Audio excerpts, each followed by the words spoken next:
आज है 2 अक्टूबर 2023 और आज की वीडियो में टोटल 12 करंट अफेयर पे हम डिस्कशन करेंगे।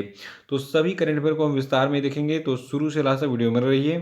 देखिए, आज की वीडियो की जो पीडीएफ है इसको भी आप डाउनलोड कर सकते हैं वीडियो के डिस्क्रिप्शन बॉक्स से। और देखिए, अब क्लासेस जो है पहले की तरह रेगुलर चलेंगी, क्योंकि बहुत सारे बच्चे मुझे इतना मैसेज किए कि मतलब मजबूर हो गए, मुझे जो है क्लासेस स्टार्ट करनी पड़ी। तो आपका काम है अधिक से अधिक वीडियो को लाइक कीजिए और इसको शेयर करते रहिए, और जो सब्सक्राइबर काउंट है तो सब्सक्राइबर बढ़वाते रहिए, ताकि क्लासेस जो है कभी बंद ना हो पाए, ठीक है। क्योंकि देखिए, बच्चों की भीड़ रहेगी तो मजा आएगा पढ़ाने में भी मुझे। देखिए, आज का हमारा पहला प्रश्न है कि अंतर्राष्ट्रीय अहिंसा दिवस जो है ये कब मनाया जाता है, बताइए कमेंट बॉक्स में। देखिए, जो अंतर्राष्ट्रीय अहिंसा दिवस है, जिसको इंटरनेशनल नॉन वायलेंस डे कहते हैं, ये 2 अक्टूबर को हर साल मनाया जाता है। देखिए, अंतर्राष्ट्रीय अहिंसा दिवस में 2023 के लिए कोई भी विशिष्ट विषय यानी कि थीम नहीं चुना गया है, और इसके बजाय इस आयोजन का उद्देश्य क्या रखा गया है, शांति, सहिष्णुता, समझ और अहिंसा की विशेषता वाली संस्कृति की इच्छा की पुष्टि करते हुए शिक्षा और सार्वजनिक जागरूकता के माध्यम से अहिंसा के संदेश का प्रसार करना। तो इसको याद रखिएगा। और देखिए, 5 जून 2007 को जो है इस दिवस को मनाने के लिए संयुक्त राष्ट्र महासभा ने इस अंतर्राष्ट्रीय अहिंसा दिवस की स्थापना के लिए प्रस्ताव को अपनाया था। तो तब से ये दिवस हर साल 2 अक्टूबर को मनाया जा रहा है। और देखिए, गांधी जी के बारे में तो मैं आपको बहुत कुछ बता चुका हूँ। आप आज कमेंट करेंगे गांधी जी के बारे में कि इनका बर्थ प्लेस क्या था, मतलब गांधी जी कहाँ पैदा हुए थे, और गांधी जी किस राज्य में पैदा हुए थे, और इनका जो एक्चुअल डेट ऑफ बर्थ है वो आप बताएंगे, ठीक है। तो ये आपका ऑनलाइन होमवर्क है, आप भी कमेंट करते रहेंगे तो थोड़ा सा अच्छा लगेगा कि आप एक्टिव हैं। और अगला प्रश्न हमारा है कि शस्त्र रामानुजन पुरस्कार 2023 किसको दिया गया। तो देखिए, जो आपका शस्त्र रामानुजन पुरस्कार 2023 है, ये रुइक रुइक्सी यांग झांग को दिया गया है। देखिए, नाम थोड़ा सा अजीब है, लेकिन आप इसको आसानी से पकड़ लेंगे, इनके नाम के आगे झांग लगा हुआ है, ठीक है, तो ये कोड वर्ड है। तो रुइक्सी यांग झांग बने हैं शस्त्र रामानुजन पुरस्कार 2023 के विजेता। अब आइए जानते हैं, जो आपका ये शस्त्र रामानुजन पुरस्कार 2023 जो है ये इनको कब मिलेगा। देखिए, अमेरिका के बर्कले स्थित जो कैलिफोर्निया यूनिवर्सिटी है, तो वहाँ पर ये सहायक प्रोफेसर यानी कि एसोसिएट प्रोफेसर हैं, और ये गणितज्ञ हैं, कौन, रुइसियांग झांग। तो इनको दिया जाएगा 2023 का शस्त्र रामानुजन पुरस्कार। और ये पुरस्कार गणित के क्षेत्र में इनके उल्लेखनीय योगदान को मान्यता देता है। और देखिए, इसके विजेता जो हैं, यानी कि ये जो पुरस्कार मैंने बताया, इसके विजेता को जो है दिसंबर महीने के तीसरे सप्ताह में कुंभकोणम के शस्त्र विश्वविद्यालय में जो है प्रसिद्ध गणितज्ञ श्रीनिवास रामानुजन के गृहनगर में आयोजित संख्या सिद्धांत में एक अंतर्राष्ट्रीय सम्मेलन के दौरान $10,000 का जो है इनको नगद पुरस्कार दिया जाएगा, ठीक है। और अगला प्रश्न हमारा है कि प्रेस ट्रस्ट ऑफ इंडिया, जिसको आप पीटीआई भी कहते हैं शॉर्ट में, तो इसके नए अध्यक्ष कौन बने। तो देखिए, पीटीआई के नए अध्यक्ष बनाए गए हैं के एन शांता कुमार। यहाँ पे इनकी फोटो दिख रही है। याद रखिएगा, के एन शांता कुमार बन गए हैं प्रेस ट्रस्ट ऑफ इंडिया के नए अध्यक्ष, और इन्होंने इस पद पर अवीक सरकार का स्थान लिया है। अब अवीक सरकार का नाम दिमाग से डिलीट कर दीजिए, और याद रखिए कि के एन शांता कुमार पीटीआई यानी कि प्रेस ट्रस्ट ऑफ इंडिया के नए अध्यक्ष बन गए हैं। देखिए, आपको बता दूं, जो आपके के एन शांता कुमार हैं, इनको 1 साल के कार्यकाल के लिए इस पद पर नियुक्त किया गया है। और एक खास बतौर है, देखिए, इनके अलावा हिंदुस्तान टाइम्स के मुख्य कार्यकारी अधिकारी प्रवीण सोमेश्वर को पीटीआई यानी कि प्रेस ट्रस्ट ऑफ इंडिया का निदेशक मंडल के उपाध्यक्ष के रूप में चुना गया है। तो इनका भी नियुक्ति याद रखिएगा कि प्रवीण सोमेश्वर जो है इनको पीटीआई के निदेशक मंडल के उपाध्यक्ष के रूप में चुना गया है, और प्रेस ट्रस्ट ऑफ इंडिया के नए अध्यक्ष कौन बन गए हैं, के एन शांता कुमार। देखिए, जो पीटीआई है इसकी स्थापना 27 अगस्त 1947 को हुई थी। इसका मुख्यालय नई दिल्ली में है।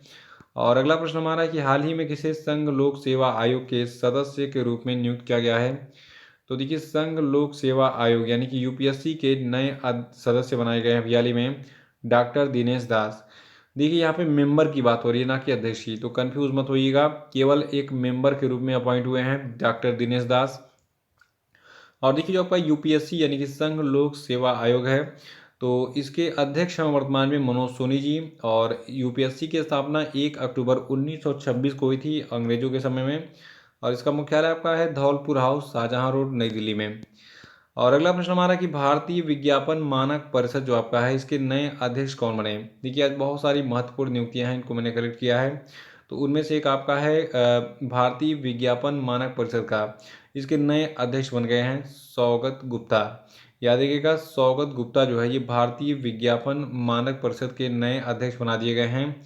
और इनके अलावा जो है पार्थ सिन्हा को भारतीय विज्ञापन मानक परिषद का उपाध्यक्ष बनाया गया है और सुधांशु वत्स को मानक कोषाध्यक्ष के रूप में अपॉइंट किया गया है भारतीय विज्ञापन मानक परिषद में।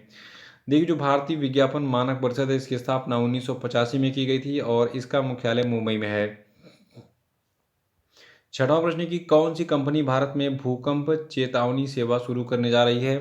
तो देखिए जो आपका गूगल है, इसने कहा कि मैं पूरे इंडिया में भूकंप चेतावनी सेवा शुरू करूंगा। और देखिए गूगल भारत में जो ये भूकंप चेतावनी सेवा शुरू करने जा रही है, ये भूकंप की तीव्रता का पता लगाने के लिए जो आपका एंड्रॉयड स्मार्टफोन होगा उसमें लगे सेंसर का उपयोग करेगा।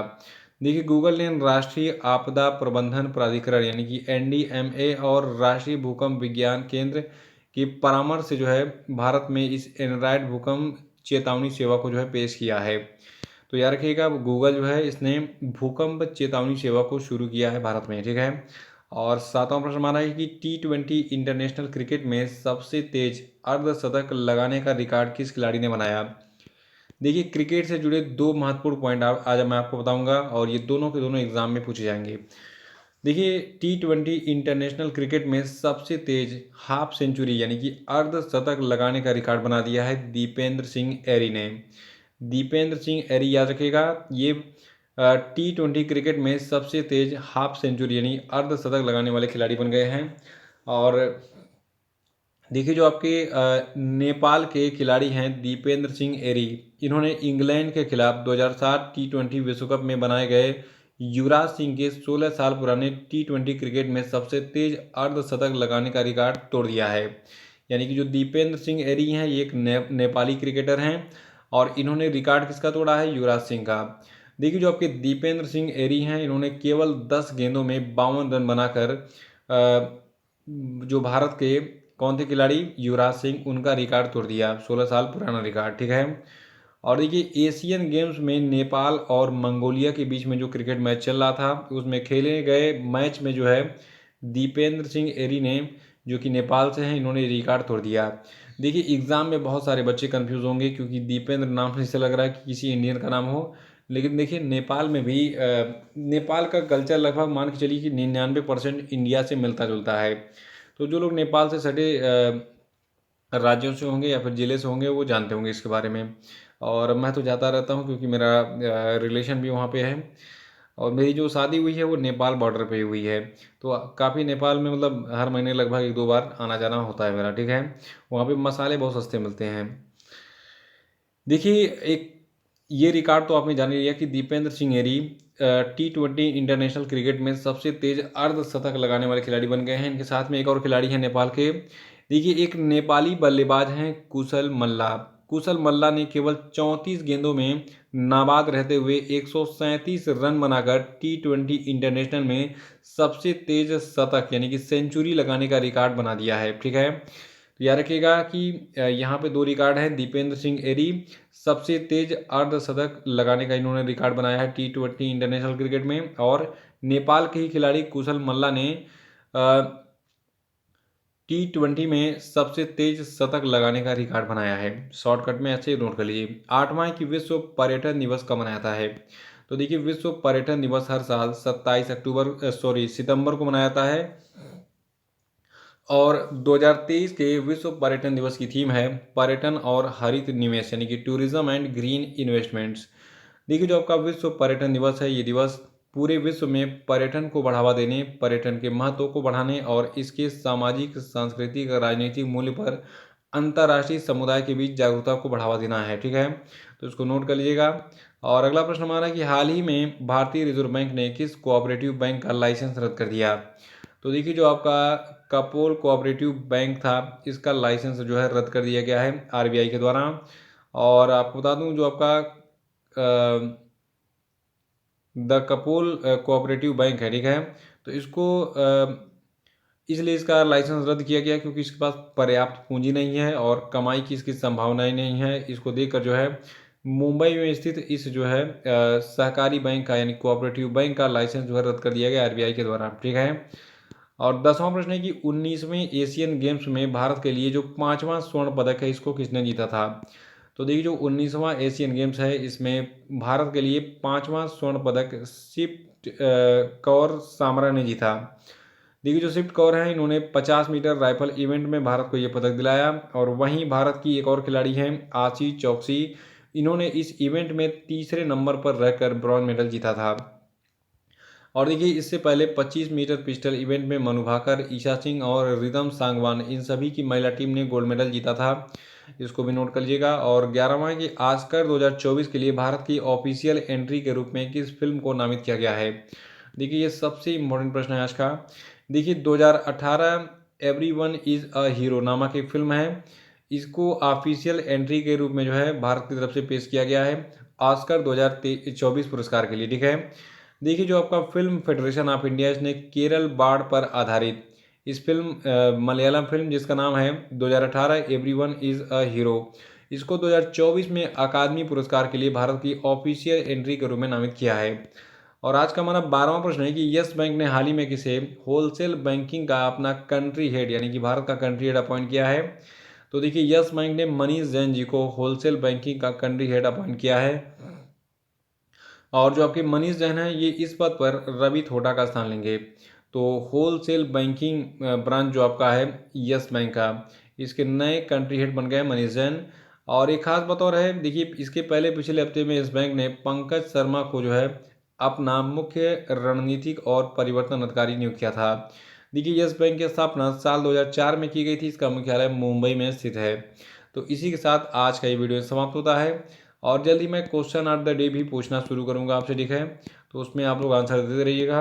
अभी आपका जो मेन आपका वर्क मैंने दिया है कि देखिए इस महीने में आपको टोटल 10,000 सब्सक्राइबर कंप्लीट करवाने हैं।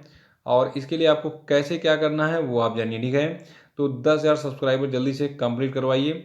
और उसके बाद हर महीने में कम से कम टारगेट रखिए आप लोग कि 3,000 4,000 सब्सक्राइबर बढ़ेंगे, तब आपकी ये क्लासेस कंटिन्यू रह पाएंगी। तो सभी लोगों से निवेदन है कि आप लोग जो है देखिए ये क्लासेस मैं शुरू करने वाला नहीं था कभी भी, लेकिन आप लोगों का इतना मैसेज आ गया, मजबूर होकर जो है इतना प्रेम देख के मुझे जो है फिर से क्लासेस स्टार्ट करनी पड़ी। ठीक है। खैर टाइम का तो बहुत कमी है क्योंकि मैंने कुछ और भी काम स्टार्ट कर दिया है, क्योंकि देखिए जीवन यापन के लिए कुछ ना कुछ तो करना पड़ेगा। तो आप लोग अधिक से अधिक वीडियो को शेयर कीजिए।